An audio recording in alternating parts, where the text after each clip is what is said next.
Hey everyone, I'm Jessica Martinez. Let me tell you a bit about my life. I'm a 32-year-old nurse, and I used to love my job. Well, I did. More on that later. I've been married to my amazing husband, Michael, for 5 years now. We have this cute little house in the suburbs. Nothing extravagant, but it's ours. Michael and I have always been close to his family, especially his mom, Evelyn. From day one, she treated me like a daughter, always inviting us over for Sunday dinners, checking in regularly, just being there. Life was great. I was excelling at work, on track for a big promotion at the hospital, and Michael's job was steady. We were even talking about starting a family. Everything seemed perfect. And then, everything changed. It was a Tuesday, and I had just finished a long shift. I was looking forward to a quiet evening with Michael when his phone rang. It was Evelyn, and she was hysterical. "Michael, honey, it's bad news. The doctor says I'm sick, really sick." I saw the color drain from Michael's face as he listened. When he hung up, he turned to me with tears in his eyes. "Jess, Mom's got some rare disease. The doctors don't know how long she has. She's going to need constant care." My heart sank. Evelyn, who had always been so full of life, was now gravely ill. Without thinking, I blurted out, "I'll take care of her. I'll quit my job. We can move her in with us." Michael was stunned. "Are you sure? That's a huge sacrifice." "Jess." I nodded. "She's family. We take care of family." So that's what we did. I gave my notice at the hospital, saying goodbye to my promotion, and within a week, we moved Evelyn into our home. We converted the home office into a bedroom for her, and suddenly, my life became all about her care. At first, it was chaos.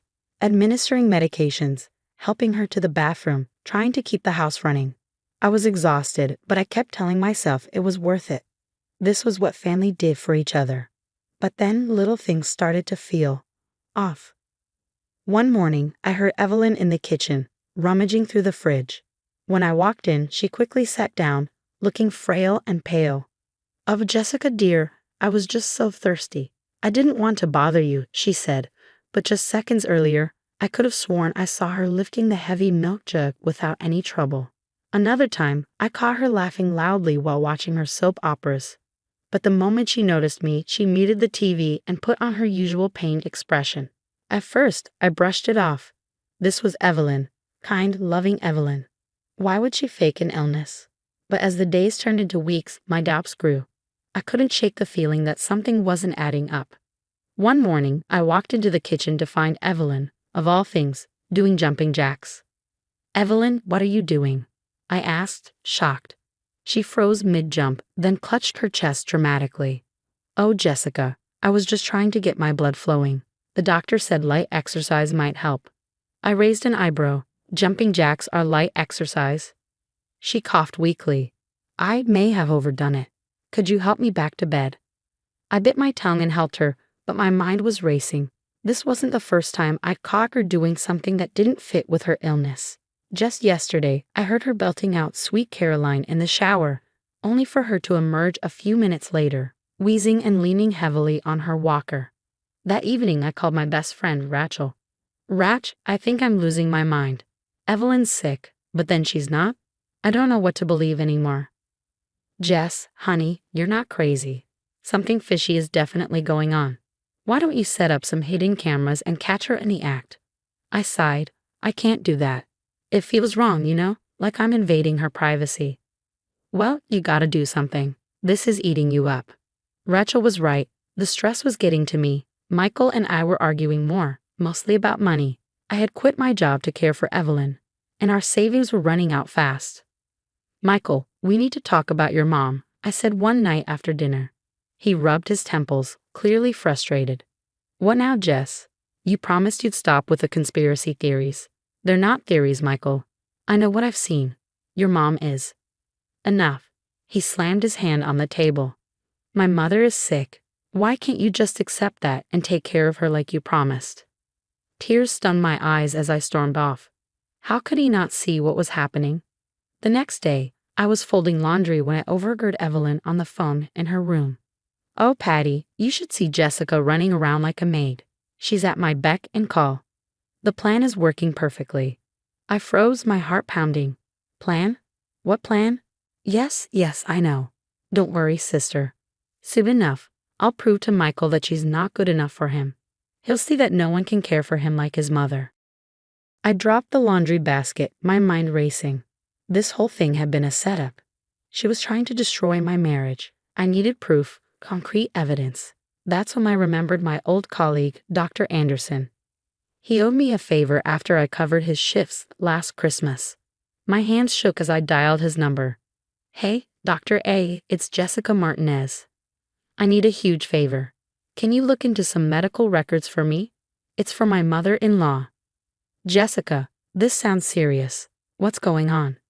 I took a deep breath and told him everything. The inconsistent symptoms, the phone call I'd overheard, and my suspicions. Jess, what you're suggesting is a serious accusation. Are you sure? That's why I need your help, Doc. I need to know if her medical records match up with what she's claiming. Can you do that for me? There was a long pause on the other end. Finally, he sighed. All right, Jessica, send me what you have. But be careful. If you're right, this could tear your family apart. As I hung up, I heard Evelyn calling from her room. Jessica, dear, could you bring me some tea? And maybe read to me for a while? I'm feeling so weak today. I clenched my fists, forcing a smile into my voice. Coming, Evelyn. This ends now, I thought. One way or another, I'm getting to the bottom of this. Days later, an email from Dr. Anderson appeared in my inbox. My hands shook as I opened it. The medical records confirmed it. Evelyn was faking everything. Taking a deep breath, I marched to her room. Evelyn, we need to talk. She looked up from her book, feigning innocence. What is it, dear? I thrust the papers at her. Care to explain this? Your medical records show no illness. You've been lying this whole time. Her face crumpled for a second, then hardened. So you've been snooping, have you? I always knew you were trouble. Me? You've been faking an illness for months. Why, Evelyn? She stood up, her frail act vanishing. Why? Because you're not good enough for my Michael. I had to prove it. Prove what? That I'd sacrifice everything to care for you. No, that you fail. That you'd crack under the pressure and leave him. But you just wouldn't give up, would you? I was stunned. You did all this to break us up. My son deserves better than a nurse who can barely keep up with his family's standards. Standards? You mean lying and manipulation? Just then, Michael walked in. What's going on here? He asked, confused. Evelyn immediately switched back to her sick voice. Oh, Michael, Jessica is being so cruel to me. I turned to him, my voice shaking. Michael, your mother's been faking her illness. I have proof. He looked between us, torn. Mom, is this true? Evelyn's facade cracked. I did it for you, sweetie, to show you she's not right for our family. Michael's face paled. You've been lying this whole time. I handed him the medical records. See for yourself. As he read through them, Evelyn tried to backpedal. It was just a little test, darling, to make sure she was worthy of you. Michael's voice was low and dangerous. A test? You made Jessica quit her job. We've been struggling financially. Offer a test. Now, Michael, let's not overreact. Overreact? I cut in. You've been torturing us for months. At that moment, Michael's brother Tom burst into the room. What's all the shouting about? Michael turned to him. Did you know about this? That Mom's been faking her illness? Tom looked guilty. I might have heard something. You knew and didn't say anything. I asked, disbelief flooding me. Tom held up his hands defensively. Hey, Mom said it was for the good of the family.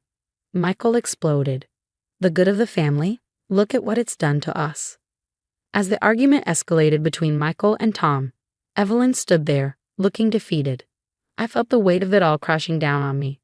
This was too much. I can't be here right now, I mumbled, heading for the door.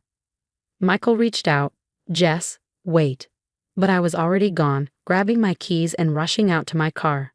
As I drove away, I saw Michael in the rearview mirror, standing in the driveway, looking lost and broken. I ended up at a small motel on the edge of town. The room was dingy, with a lumpy bed, but it was quiet, something I desperately needed. My phone buzzed with messages. One from Michael, please come home, we need to talk. Another from Evelyn, I'm sorry, dear. I went too far, and one from Tom, you're tearing this family apart. I turned off my phone and lay back, staring at the ceiling. How had my life become such a mess? And where do I even go from here? After a week at the motel, I finally decided to return home. The house felt different, tense, quieter without Evelyn's constant demands. Michael and I sat down for a long, painful conversation. I've applied for a job at Mercy General in the city, I told him. I need to get back to nursing, to helping people who actually need it. Michael nodded, looking worn out. I understand. I've started seeing a therapist to deal with everything Mom did. We agreed to give our marriage another chance, but it wasn't easy. The trust between us had been shattered, not just because of Evelyn's lies, but because we had both let our relationship fall apart. Rebuilding was going to take time, patience, and a lot of work. A month later, I got the job at Mercy General. Slipping back into my scrubs felt like reclaiming a piece of myself that had been missing. I was helping people again, making a real difference. One evening, as I was leaving the hospital, I ran into Evelyn in the parking lot. Jessica, please, can we talk? I shook my head. There's nothing left to say, Evelyn. She looked desperate. I'm truly sorry. I never meant for things to go this far. But you did let it go that far. You were willing to destroy your son's marriage and my career for your own selfish reasons. I can't forgive that. As I drove away, I saw her slumped figure in my rear-view mirror. I felt a twinge of pity, but I knew I'd made the right decision. At home, Michael and I began talking about moving. We both wanted a fresh start, away from the shadow of Evelyn's betrayal. We found a charming little house closer to the city, near my new job. While packing up our old place, Michael's phone rang. After hanging up, he looked at me in disbelief. You're not going to believe this. Mom's been arrested for insurance fraud. I stared at him. What? Apparently, one of her old friends saw her out shopping and reported her. She's been claiming benefits for her illness, and the insurance company investigated. Turns out, they found out everything. How do you feel about it? I asked, cautiously. He sighed, looking conflicted. Honestly, relieved. Maybe now she'll finally face the consequences. A few months later, as Michael and I were celebrating my promotion to head nurse over dinner, we got the news. Evelyn had been sentenced to community service in order to pay back all the fraudulent claims. To new beginnings, Michael said, raising his glass. I smiled and clinked my glass against his. Karma, I added with a small smile. As we left the restaurant hand in hand, I realized that sometimes the hardest challenges lead to the most important growth. We had been through hell, but we come out stronger on the other side. As for Evelyn, she'd made her bed, and now she had to lie in it, for real this time. What would you have done if you were in Jessica's shoes? Would you have confronted Evelyn earlier or handled the situation differently? This story touches on complex issues of family loyalty, trust, and personal boundaries. There's no easy answer, which makes it such a compelling dilemma to consider. If you found this story engaging, don't forget to hit the like button and subscribe for more thought-provoking content. Share your thoughts below on how you would navigate such a challenging family situation. Let's keep the conversation going.